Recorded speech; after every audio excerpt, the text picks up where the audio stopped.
Բարև ձեզ սիրելի հայրենակիցներ, ես գտնվում եմ Մայրաթոր Սուրբ Էրմիածնի տարածքում, քիչ առաջ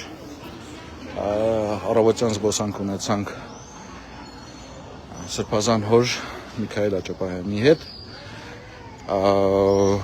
այս պահին տեղեկացված է, որ առաջնորդարանում տեղի է ունենում ինչ-որ գործողություններ, որի մասին տեղեկացված չի եղել։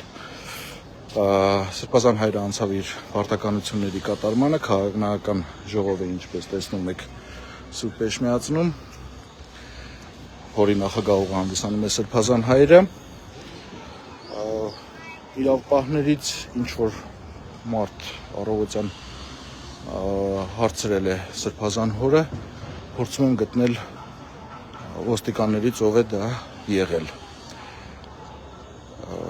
Այս պահին շատ ավելի վաղ ժամանակահատվածում պլանավորված քաղաքական ժողովը իրականանում է, մենք գտնվում ենք Մայրաթորի տարածքում։